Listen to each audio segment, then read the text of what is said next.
Alam nyo, na-amaze ako talaga dito sa Charm. Kasi nandito tayo sa 3 bedroom, 61 square meter with 2 toilet and bath, with balcony, and with maid's room. Okay?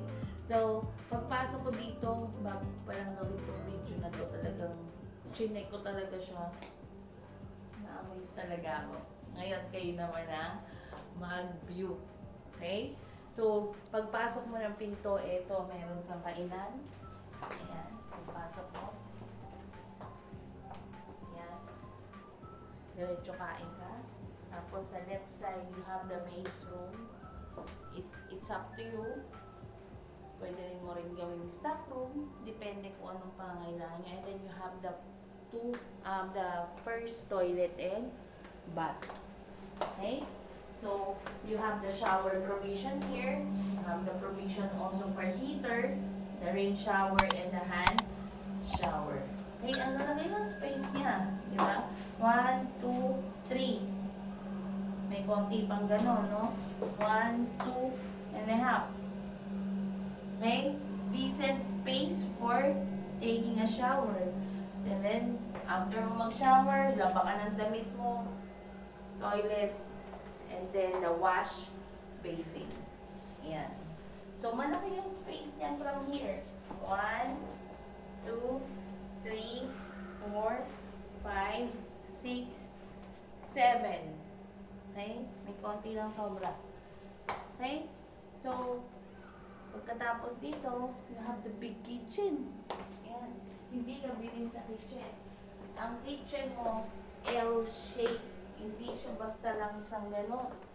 L-shape. Okay? Parang pareho nga ako sa bahay eh. L-shape din. So, ito yung inyong kitchen. Tapos, pag tinurn over to, hindi ito kasama yung cabinet. Bakante siya. Okay? Binigyan lang kayo ng idea how you will design your kitchen. Kasi, ito yung hugasan, syempre, banda dito yung lutuan. Yan. So, nasa inyo kung anong design ang gusto niyo. Pero ito, kasama to sa turnover. So, 1, 2, 3, 4. Okay? Di ba?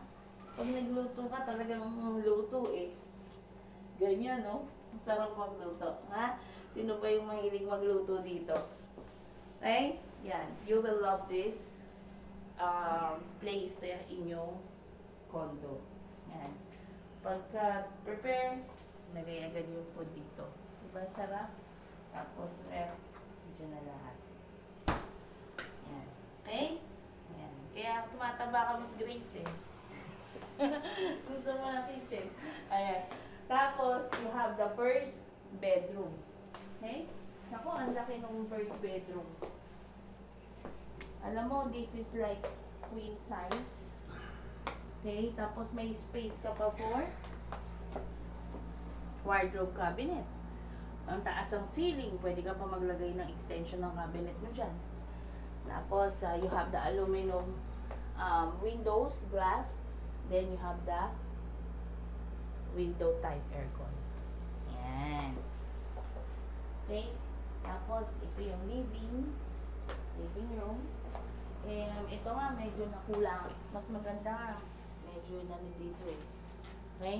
So, ito yung living room nyo. Yan. Okay? Sa panahon ngayon kasi, ang bonding kasama na ang kitchen eh. Yung dining. Kwentuhan sa dining. Tapos mayroong nakaupo sa living, sa sofa. Ganon. Okay? So, wala pa tayo sa exciting part ha. Nagsisimula pa lang tayo. So, you have the second bedroom. Yan. Ito, this is perfect for kids. Yan. Sa mga may anak dyan. Yan. So, single bed. Pwede nyo rin gawa ng double deck kasi mataas pa yung ceiling niya. Para 2. Tapos, you have this study table. Lagi namang merong glass windows. Pwede pang maglagay ng wardrobe cabinet. Okay? So, lahat ng nakikita nyo, furniture and appliances lang naman ang hindi kasama. Pero the rest, ng electrical, paint, finish, yan, deliverable, yan, yung pintuan na nakikintindi dyan. Ang water na nakikintindi. So, this is the master's bedroom. Ito yung pinaka-paborito kong part ng unit na to. Kasi, ang master's bedroom, you have your own toilet and the shower. Yan. So, ito, may sarili ka pang heater. Di ba how convenient? Master na master ka talaga of the house. Kasi you have your own toilet and the shower. Sa taas pa. No, privacy mo lang talaga. Hindi ka nadadaan sa living room para lang mag-CR pag medyo naano ka sa gabi. Di ba? Anytime, anywhere, you have your own space here. Ayan. Okay? Doon sila maglabas sa labas, pero ikaw, yung toilet and bath mo, private na. Private, and tingnan nyo yung space going to bedroom. No? So, bilangin ko, 1, 2, 3, 4, 5, 6, 7, 8, 9. 9 step pa. Diba? Relax na relax ka. Imagine nito, naka-aircon kayo, uwi kayo galing work. Gusto mo lang mag-relax, tapos lagay, hindi pa nga nilagyan to ng flat screen TV eh. Nood ka Netflix, mag-makeup ka dito after mo maligo. Yan, kunin mo yung damit mo here. Ayan, so, ang laki pa ng space dito sa wardrobe cabinet. So, kung pwede rin natin gamitin yung kamay natin. Ito, pwede natin gamitin para makita yung hirapan. 1, 2, 3. Okay? 3 na ganito. Damal. 1, 2, 3. Sagad. Okay? So, napakaganda ng unit na to kasi natutuwa ko sa pagka 3 bedroom niya kasi you have your own toilet and bath and you have a lot of space here sa inyong bedroom. Nagutom ka na, yun na yung kitchen, di ba? Ito na yung dining, ito yung kitchen. Ang ganda ng layout, very accessible sa lahat ng mga kung sino man ang nandun sa second bedroom, sa first bedroom, and of course, the master's bedroom. Okay? So, ito po yung 360 degrees na master's bedroom. Yan. Para mas ma-appreciate nyo, pupunta ako dito sa gitna. Yan. So, yan po Yan.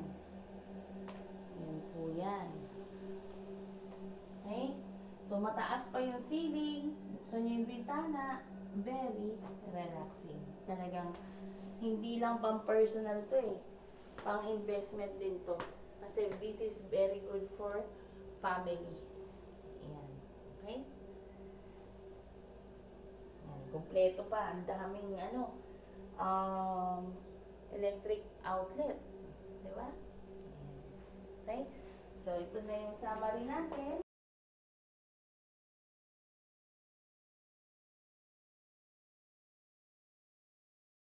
At sabay-sabay kayong kakain dito sa condo nyo na hindi mukhang condo, kundi mukhang house. Dito sa Charm Residences. Ay category po ito. Ang kinakategorize ko po itong Charm Residences unit layout is not a condo eh. Ang dating nito is like a suite in the hotel. Ganun po yung nakita ko dito. Parang ang level niya yung mga suite na hotel. Ayan. So, this is again a highly recommended unit for your family. Ayan.